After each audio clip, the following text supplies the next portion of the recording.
Il y a quelque chose qui a changé. Il y a quelque chose qui a changé. Alors, je ne sais pas si vous avez vu ce match entre Salzbourg et le Real Madrid, parce qu'il était très très tard en France notamment, et pour beaucoup. Mais je vais être très honnête avec vous, c'était probablement le meilleur match du Real Madrid depuis très longtemps. Je parle d'un point de vue collectif, bien évidemment. Je suis extrêmement heureux de vous en parler. Je vous souhaite vraiment une agréable vidéo. Prenez soin de vous. N'hésitez pas à vous abonner si jamais vous êtes nouveau. On parlera évidemment du Real tout au long de la saison qui arrive. En Espagne, bien évidemment, du Barça. Malheureusement, ils ne font pas cette Coupe du Monde des clubs. Mais waouh, là, il s'est passé des choses. Et oui, oui, enfin, enfin, alors, il faut pas être trop impatient ni rien, bien sûr, mais là, il y a la Xabi Alonso, qu'on a pu voir évidemment en Allemagne, pendant un temps notamment.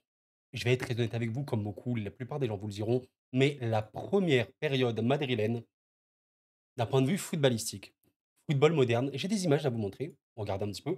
Voilà, j'ai quelques petits screens, on va en parler tranquillement. Mais cette période-là, du Real Madrid, c'est la meilleure depuis un an. En vrai, les gars, alors il y a eu des matchs plus fous du Real, machin, plein de buts, des exploits individuels, mais là, je parle d'un point de vue collectif. Je parle d'un point de vue équipe. Les rôles sur les terrains, l'intensité, le sérieux, en fait, juste tout ce qui est raison et qui fait qu'aujourd'hui, vous avez des équipes au-dessus en Europe. Vous savez très bien qu'il y a aujourd'hui des équipes en Europe qui sont très très fortes, qui sont très très compliquées à battre parce qu'elles sont extrêmement intenses. Et bien là, ce qu'on voit du Real Madrid sur la première période, où il y a d'ailleurs 2 buts, bravo. Et là, lui, ce mec-là, Xabi Alonso, il a dû être très satisfait. Et bien évidemment, les supporters du Real, alors je suis sûr et certain, mais à 1000%, que vous étiez extrêmement heureux, évidemment, supporter du Real. D'ailleurs, voilà, moi, c'est ce qui m'intéressait pour cette Coupe du Monde des clubs. Je vous ai évoqué ça depuis, voilà, maintenant quelques temps, quelques semaines. Les gars, moi, je n'ai pas des attentes massives pour le Real Madrid. Par contre, j'ai des grosses interrogations. Quelles sont les idées que ce coach-là va pouvoir mettre? Et ce soir, on a vu des belles choses et il y a eu des masterclass. Ouh, ouh, ouh. Ouh, Jude. Ouh, c'est méchant ça. Ah, quand Jude Bellingham est comme ça, les gars, c'est très, très grave. Parce que Jude Bellingham, c'est un joueur qui, même si le collectif est un peu compliqué, on l'a même vu la saison qui vient de s'écouler au Real, il sait se sublimer. Parce que c'est un joueur d'une qualité absolument hors norme, on le sait très, très bien. Mais par contre, quand le collectif brille, et c'est dingue de dire ça pour le Real, mais je peux enfin le dire, et c'est assez dingue. Oui, le collectif du Real a brillé, notamment en première période. On parlera un petit peu également de la seconde. Bah, quand le collectif brille, Jude en est responsable, mais Jude brille énormément et il a été exceptionnel, probablement l'homme du match, hein, je pense, même si les gens le donneraient beaucoup aussi à Vini. Et je pense que ça va faire vraiment plaisir à pas mal de personnes parce que Vinicius a vraiment fait un match extrêmement important. Et les amis, j'ai envie de vous parler de ce réel-là. J'ai envie de vous parler de l'animation de ce réel-là. D'ailleurs, vous voyez sur le papier, on est sur un 3-5-2. Je vais un petit peu vous développer ça parce que, effectivement, en fait, on avait un Real avec cette défense à 3. C'était la question, mais qu'on a bien vu. Alors, une défense à 3, Rudiger, qui était revenu un petit peu voilà, pour sa place de Steelers, Chouameni et Huysen. Huysen, que vous allez voir sur certaines inventions, et encore une fois, extrêmement précieux, un des défenseurs d'avenir tellement important dans la construction pour son équipe. Je vous montrerai ça. Et en fait, ce qui est super intéressant, on avait un double pivot clairement indiqué parce que j'ai pas évoqué un joueur qui a fait un match magnifique, Arda Güler. Mais ce mec-là, oh là là là là là là, les gars, franchement, putain, mais c'est, je pense que c'est, on aime tout ça, on aime tous des jeunes talents qui ont toute leur histoire à écrire. Putain, mais quand tu vois le match d'Arda, c'est magnifique. Et bravo. Et encore une fois, les gars, j'anticipe ces commentaires-là que je reçois tout le temps pour n'importe quelle équipe, pas que pour le Real, pour n'importe quelle équipe, pour le Barça, pour le PSG, pour n'importe qui. Mais Koro, c'est que telle équipe. Par exemple, on va me dire, mais Koro, c'est que Salzbourg. En fait, il faut comprendre une chose, les gars. Je ne suis pas en train de parler de l'adversité, mais du visage montré par l'équipe. Même si en face, c'est une équipe de D5, de DH, tout ce que vous voulez, tu peux faire un match ignoble. Et c'est déjà arrivé. S'il vous plaît, si vous suivez le Real Madrid, nous avons déjà vu le Real Madrid, notamment ces derniers temps, avec Ancelotti machin, bah, faire des matchs extrêmement mauvais, malgré une équipe en face bah, qui n'était pas si folle. Parfois même face à une équipe de division inférieure, s'il vous plaît. Donc ce n'est pas une question d'adversité. Parce que l'adversaire, c'est l'adversaire. En plus, contre les grosses équipes, généralement, ils vont se donner plus, c'est normal. Le plus important, c'est le visage. Tu peux faire un match exceptionnel face à une équipe de très très haut niveau et un match ignoble bah, face à une équipe qui, sur le papier, est beaucoup plus faible. C'est ça que je veux dire. Donc, s'il vous plaît, ne me dites pas, c'est que Salzbourg. Parce que ce n'est pas le sujet. Le sujet, c'est quel visage le Real va montrer. Je vais vous rappeler un truc, les gars, le Real a affronté par exemple Pachuca. Bah, face à Pachuca, tu prends notamment la première période, bah, tu en mode: «Ouh là là, c'est la sauce, qu'est-ce qui se passe?» Enfin, Pachuca met vraiment à mal le Real, ils peuvent marquer, tout ce que vous voulez, machin. Et c'est Pachuca, enfin, c'est les gars, c'est Pachuca. Vous comprenez l'idée? Ce n'est pas une question d'adversité, c'est une question de visage. Et oui, le visage montré par le Real était excellent. J'ai envie de vous parler de beaucoup de joueurs et notamment de Gonzalo Garcia, mais lui, c'est une grosse question, les amis. C'est une grosse question parce que vous voyez le match de Gonzalo Garcia? Voici ce qu'est un 9 au Real Madrid. Voici ce qu'est un 9 au Real Madrid. Le Real Madrid, bien sûr, du gars. Mais le truc, c'est que c'est pas lui qui va être titulaire, on le sait très bien, c'est Kylian Mbappé. Maintenant, si Kylian fait le travail de Gonzalo dans ce genre de match, ça va aller. Je vais évidemment vous l'illustrer un petit peu pour qu'on puisse un petit peu discuter de tout ça. Donc, il y avait cette défense à 3. Il y avait ce sort de double pivot Valverde-Arda qui était vraiment au point de base. J'ai énormément aimé Arda dans cette position en face de la défense. Vous les allez le voir plusieurs fois dans ce match-là. Et un pressing. Et ça, c'est assez dingue. Le Real Madrid a pressé, les gars, je vous jure. J'étais, j'allais dire choqué. En fait, on a tellement vu un Real Madrid qui était un non-sens, vous en souvenez? Ce n'était pas une équipe collective, ça n'avait plus aucun sens, on l'avait bien vu. Mais là, purée, mais voir des courses, voir Valverde, voilà, presser le porteur jusque-là, voir des matchs, regardez Bellingham, Jude, on est à la 5 6e minute de jeu, tu comme ça, mais c'est magnifique, regardez un petit peu les décrochages ici de Gonzalo. Voilà les gars, bien joué, mais c'est le football, bravo, il y a pas de secret. Il y a pas de secret. Regardez-moi ici Bellingham, son pressing va être remporté par un duel. Ça va permettre de gé à au Real Madrid de générer une occasion, une situation et un corner. Le pressing, bravo. Il y a eu beaucoup de situations. Voilà ici, je vous montre par exemple la position d'Arda devant la défense à 3, Hussein Chouamini et Rudiger. Alors voilà, soyons bien, bien clairs sur une chose, la plupart des équipes maintenant au plus haut niveau jouent avec une défense à 3 en phase de possession. Il y a encore quelques équipes qui jouent pas forcément comme ça. Bah, je pense notamment au Barça qui est très, très haut sur le terrain, vraiment jeu très risqué avec une ligne de 4 haute pour créer leur jeu. Bon, c'est différent, mais globalement, c'est ça. La défense à 3, ben, vous prenez par exemple le PSG, qui a été une énorme référence sur la saison écoulée. Le PSG, c'est une défense à 3 et une pointe basse, bah, à la place d'Arda, c'est Vitinha. Et Arda était ici excellent.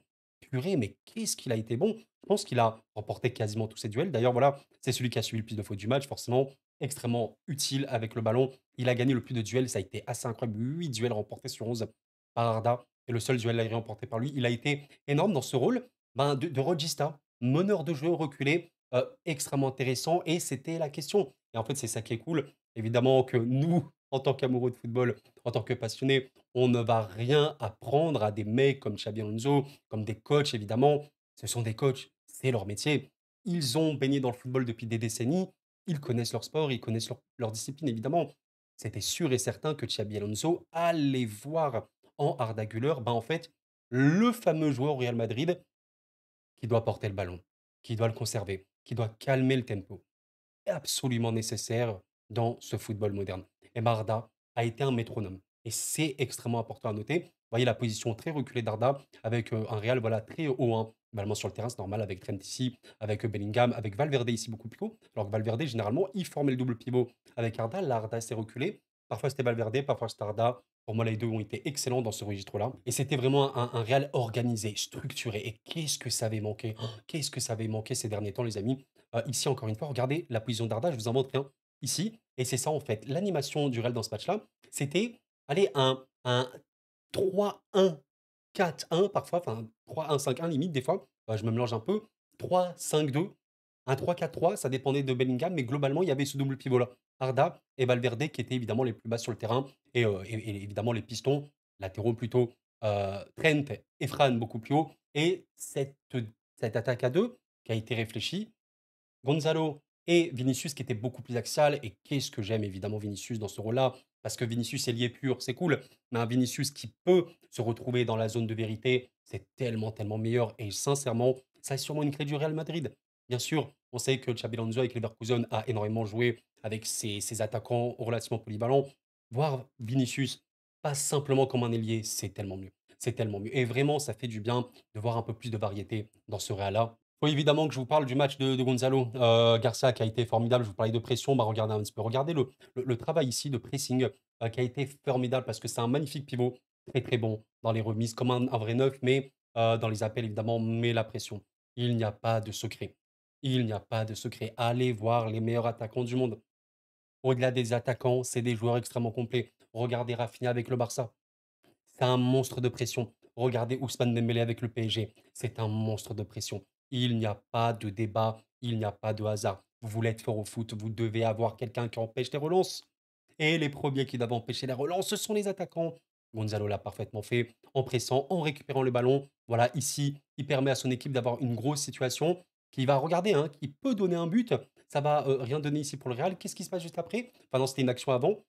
Eh ben, c'est qui? Regardez, il y a une possibilité de contre pour, Salzbourg. C'est qui? C'est Gonzalo, qui va tacler, qui va récupérer le ballon et qui va pouvoir recréer une situation assez incroyable et même ce genre de situation où là, je vous ai pris un screen pour voir l'animation sans ballon du Real Madrid qui sera intéressant à comprendre. Ben, forcément, on parlait de la défense à 3, Rudiger, Tchouaméni et Huysen avec évidemment les 2 latéraux qui redescendent, Trent ici, Fran ici, qui donne un 5-3-2 très, très logique avec Bellingham, Valverde et Arda et les 2 attaquants ici, qui doivent empêcher la relance évidemment, Vinicius et Gonzalo qui sera sûrement Mbappé quand il reviendra. Donc ça, c'est de la logique. Vous voyez que c'est un système hybride, qu'il a pu faire, hein, notamment Leverkusen, il y a aucun problème là-dessus. Mais c'est dingue de dire qu'ici, le Real arrive à repousser un petit peu le bloc de Salzbourg et c'est qui arrive à récupérer le ballon encore une fois? C'est Gonzalo. C'est fou, mais c'est le football les amis, c'est le football. Il récupère et regardez, tac, situation extrêmement dangereuse ici pour le Real Madrid. Ça n'a pas donné but, mais tout ça a permis au Real de souffler et de repartir sur une bonne dynamique.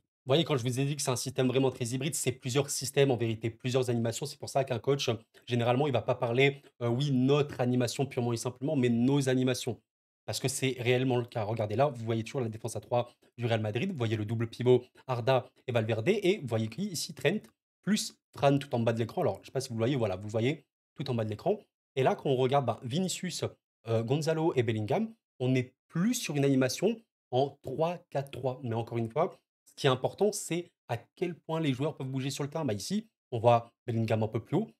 Bon, bah, il a été évidemment beaucoup plus bas, où il est vraiment extrêmement intéressant pour distribuer le jeu, pour percuter, et cetera. Donc, vous voyez, aujourd'hui, vous me posez la question, comment joue le Real Madrid? Il y a la compo papier 4-3-3. Dans les faits, aujourd'hui, j'ai l'impression qu'on va partir sur un Real Madrid sans ballon en 5-3-2. Dans un premier temps, on verra un petit peu, même 5-4-1 par moment. Et un Real Madrid avec ballon dans plusieurs systèmes, avec notamment un double pivot Valverde-Arda, 3-4-3, 3-5-2. Ça va dépendre si Bellingham et en haut ou pas, parce que Bellingham, c'est un peu le lion de tout ça, c'est un peu le joueur polyvalent ultime qui peut à peu près tout faire sur un terrain. Aujourd'hui, il a été absolument sublimissime. Et regardez, je vous montrais Bellingham ici, plus haut sur le terrain, donc on pourrait croire que c'est un 3-4-3. Et là, sur l'action d'après, il est plus bas avec le double pivot. Et regardez ce que ça va créer. Chouameni, qui aura fait pour moi un match relativement comblable, va passer le ballon ici à Valverde. Bellingham a décroché. Comme il a décroché, il peut avoir une passe en une touche de Valverde pour Bellingham. Alors, je l'ai raté, pardon, voilà. Bellingham, ici, va pouvoir avoir le ballon et ça va créer une autre situation. Donc, vous voyez, en fait, c'est ça qui est super intéressant. Bellingham a un rôle de liant et de connexion. Vous pouvez le retrouver haut, bas, mais il va être entre lignes. Ça va être le rôle du joueur. Et ici, cette situation le montre très, très bien. La défense à 3 de Chouamini, qui a fait cette passe à l'intérieur, il aurait pu la faire pour Arda, hein, honnêtement. Bah, il l'a fait pour Valverde. Valverde a vu que Bellingham était justement un peu remonté, un peu allé dans le rôle, j'allais dire, de Florian Wirtz. C'est un autre profil évidemment, mais vous voyez que Wirtz, à Leverkusen, c'était quelqu'un qui était bah, un petit peu comme ça entre les lignes, pas forcément au niveau du double pivot avec Xhaka et Hendrich, bah, par exemple ici Valverde et Herda, mais pas totalement au niveau des deux attaquants. Bah, ici c'est Vinicius et Gonzalo, mais entre les lignes pour créer la connexion. Et ben ça a été exactement le rôle de Bellingham sur cette action. Valverde en une touche pour Bellingham, Bellingham qui a le ballon pour Vinicius. Et voilà, ça n'a pas donné but, mais ça donne une très grosse situation. Extrêmement intéressant. Il y a un arrêt, Vinicius est un peu trop gentil sur la frappe, mais ça, là, moi, je vois ça. On a 20 minutes de jeu, je suis en mode, ok, ok, j'ai compris. Et regardez, là, je suis en train de vous parler depuis 15 minutes. J'ai l'impression de vous parler depuis 5 minutes parce que c'est très passionnant. Ça a été très, très satisfaisant à voir. C'était agréable. Et c'est cool parce qu'en Espagne, bah, on voyait du très, très beau football, notamment de la part du Barça.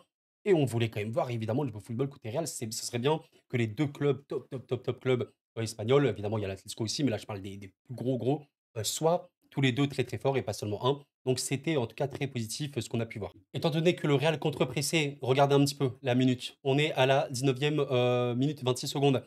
Quelques secondes plus tard, ok, à 42, ben le Real a toujours le ballon parce qu'ils ont contre-pressé. Et regardez ici, vous avez Arda dans ce rôle encore une fois avec les trois défenseurs, deux distributeurs. meneur de jeu reculé qui va trouver une passe magnifique à Fran qui a fait un match également énorme, notamment offensivement. La passe est formidable et ça va donner encore une énorme situation pour le Real qui ne va pas amener un but. Mais voilà, voilà, je vous prends quelques petits screens un petit peu en vrac de beaucoup de situations. Les phases où évidemment le Real peut être vulnérable, c'est quand il n'y a pas le ballon. Bah, c'est logique, c'est des jeux de pression. Forcément, c'est un système assez offensif, c'est des animations offensives, donc sans le ballon, tu es plus vulnérable.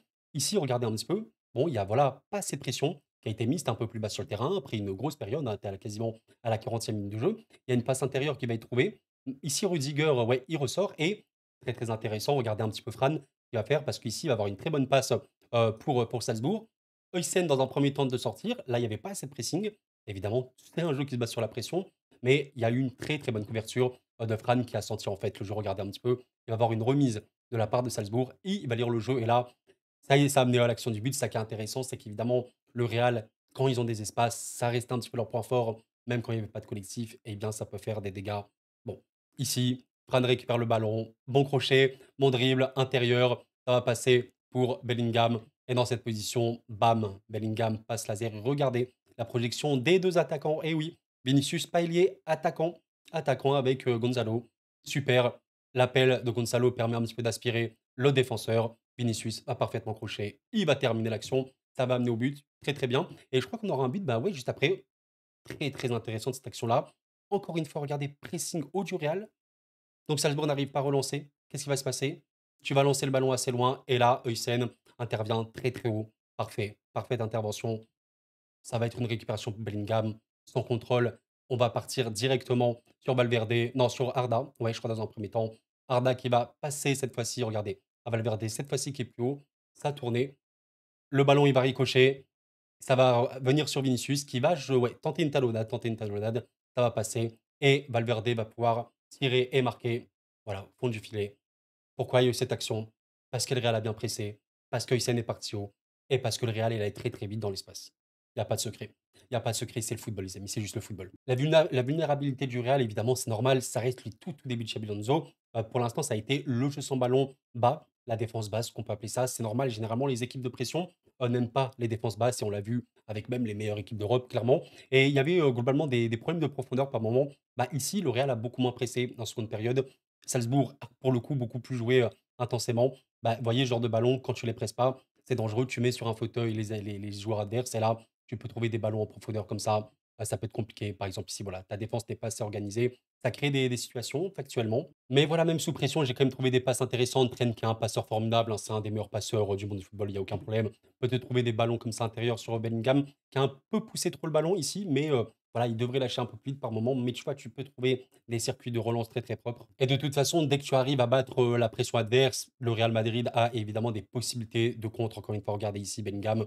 Bon, bah, quand tu as cet espace à exploiter, quand tu as une qualité de percussion comme Bellingham qui peut éliminer n'importe qui sur son passage, voilà, quand tu peux doser ce genre de passe-là, extrêmement dangereuse. Bon, Gonzalo ici ne finit pas, bah, tu vois, c'est extrêmement dangereux. Ici, on a quoi? Voilà, je vous les ai montré cette action pour le troisième but du Real, je crois. Regardez un petit peu Hysén. Hysén est extrêmement important dans la construction. Il voit ben, que l'attaque de Salzbourg ne presse pas beaucoup, et ben, il va percuter. C'est, on en a parlé dans la dernière vidéo du Real, la grosse, une des méga qualités de Hysén, c'est toute la progression qu'il va avoir par la passe et par la course. Il n'est pas pressé, et ben, il va y aller. Il va y aller. Il n'y a aucun problème. Il va y aller avec le ballon. Il élimine son vis-à-vis. Regardez, au début de l'action, il est ici. À la fin de l'action, il est là. Il est là et c'est lui qui va permettre à Bellingham de faire la passe D. Je crois que c'est Bellingham qui fait la passe D. Enfin, je sais plus. Ah non, c'était une autre situation. Je vois un petit peu c'est quoi. Regarde, il va faire la passe à Bellingham. Bellingham, une touche magnifique. Il va pouvoir lancer ici Gonzalo. Là, qu'est-ce qui s'est passé? Ton défenseur est allé faire sa course et a passé à l'intérieur. Vous voyez la qualité de Hysén ici? On la voit instantanément. Et ici, Gonzalo va pas marquer, mais ça a été une grosse situation. Par contre, le but de Gonzalo, il est 3 minutes plus tard avec Trent. Après un corner, je crois. Ballon en profondeur. Le contrôle de Gonzalo, ça cafouille un petit peu, je crois, avec Gadou, le défenseur. Mais il arrive à faire sa course. Beaucoup d'efforts mérités pour ce match-là. Très beau but. En plus, voilà, la course, le petit lob. Magnifique. Très, très bon. Bon, les gars, pour conclure, c'était un très, très bon match du Real Madrid. En seconde période, moins. Mais on a pu voir d'autres joueurs s'illustrer. À Huijsen, je pense notamment à lui, Tchouaméni, qui a fait énormément de blocages de tir. Euh, Rudiger, qui a été OK, hein, par moment, il est sorti un peu plus tôt. Peut-être le joueur moindre, mais ça a été pour moi très, très, très bon. Le plus important à retenir, le Real a joué comme une équipe de football. et ça, c'est un choc. Ça, c'est choquant, mais voilà, le travail évidemment, ça paie et oui, factuellement, voilà, j'aime pas manquer de respect forcément au coach ou quoi, mais il y avait un truc véridique, le jeu d'Ancelotti n'était plus fait pour les préceptes du football actuel. Xabi Alonso a montré des grosses choses. En Allemagne, on a vu, dans ce match-là, des préceptes de ce qu'il a pu faire. C'était très, très, très bon. En seconde période, on a pu voir un Real qui, avait pu sourire sur certaines séquences, mais c'était honnêtement volontaire. Tu le sentais qu'il était beaucoup plus dans un aspect de gestion et la gestion leur a quand même permis d'avoir des grosses situations. Enfin, vous voyez, quand je vous montre ceci et tout, même ceci, voilà, de Gonzalo ou quoi, sur l'action d'avant, c'est des grosses, grosses, grosses situations. Salzbourg a eu surtout des situations, on va dire, sur des centres, des corners. Voilà, réellement, bon, ça a été très, très bon. On verra pour la suite, les gars. Qu'est-ce que vous en avez pensé? Si vous n'avez pas vu ce match-là, à minima, les gars, allez voir la première période, que ça va vous choquer. Je vous jure, vous n'avez pas vu le Real jouer comme ça depuis très, très, très longtemps. La réflexion pour la suite, ce sera au retour de Mbappé. Comment pourra avoir lieu cette pression-là? Parce que le Real a été très bon, parce que Gonzalo a vraiment beaucoup pressé et a fait ses retours. Et ça, c'est clé. Si tes attaquants ne font pas les premières relances, n'empêchent pas la première relance, c'est très compliqué. Même Vinicius, qui a clairement été le joueur qui a le pressé, mais il va devoir s'y mettre, a quand même fait ses trucs. C'était clairement le moins, mais c'était beaucoup mieux que sur Ancelotti, ça c'est sûr et certain. Donc voilà, bref, ça a été excellent, les amis. Ça a été excellent. Très, très, très gros match du Real Madrid. À voir pour la suite, mais attention, je vous ai même pas raconté quand même la chose, mais évidemment que le Real est qualifié pour la suite de la compétition. Et du coup, je vous montre un petit peu. Voilà, le Real affrontera la Juve le 1er juillet à 21 h au Hard Rock Stadium. On a hâte de voir ceci. D'ailleurs, voilà, le Real Madrid, pour ceux qui se posent la question, et dans la partie tableau, notamment du Bayern et du PSG avec Flamengo, équipe assez chaude au Brésil, entre autres, Dortmund, etc. Bref, les amis. Je voudrais savoir suivi la vidéo, s'il vous plaît, hein. Évidemment, n'hésitez pas à laisser un like, ça m'aide énormément. Abonnez-vous si vous aimez le football. On va parler de beaucoup, beaucoup, beaucoup de choses par la suite.